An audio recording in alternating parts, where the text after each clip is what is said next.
تخيل انك بنت شابة ماشية في شارع عادي في المكسيك، وفجأة تلاقي نفسك وسط ناس مش شبه البشر. ناس بتضحك بتتكلم طبيعي، بس أول ما الباب يتقفل تشوفي حاجة العقل يرفض يصدقها. ناس بتاكل لحوم بشر. النهاردة حكايتنا عن جابرييلا ريكو خيمينيز، البنت المكسيكية اللي خرجت وقالت أنا شفتهم وكنت الضحية الجاية، وبعدها اختفت.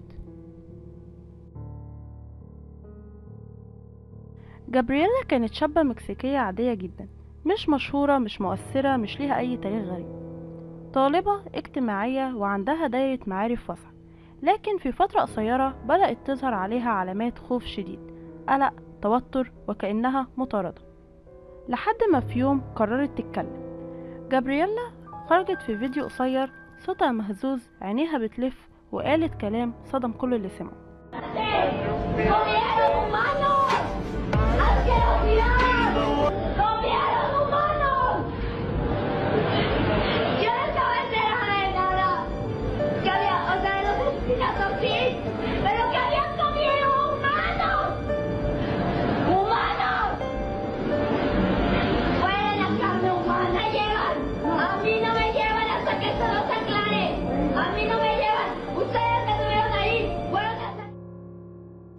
قالت انها اتعرفت على ناس اغنياء انيقين بيتحركوا في دوائر راقية، دعوها لتجمع وقالوا ليها في عشاء خاص وده هيبقى حاجة مختلفة.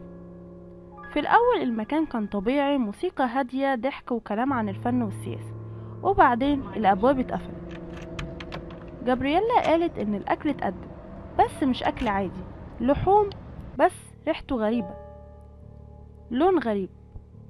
وفي لحظة سمعت جملة عمرها ما هتنساها، ده مش أكل عادي، ده لحم إنسان. قالت إنهم كانوا بيتكلموا عن موضوع وكأنه شيء طبيعي، طقس أو احتفال أو اختيار. وقالت إنهم بصوا لها نظرة، مش نظرة إعجاب، لأ، رغبة، نظرة فريسة. جابرييلا قالت إنهم قالوا لها بشكل غير مباشر إنها مميزة وإن دورها قرب، مش شرط تموت، لكن تكون جزء، تشارك أو تسكت أو يتم استخدامها في الطقوس دي.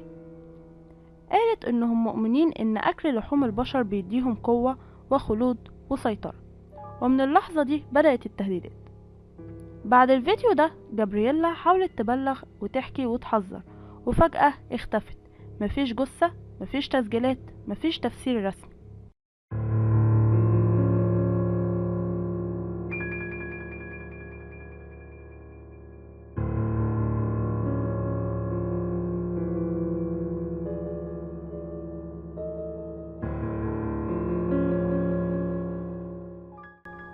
بس الفيديو لسه موجود والكلام لسه مرعب.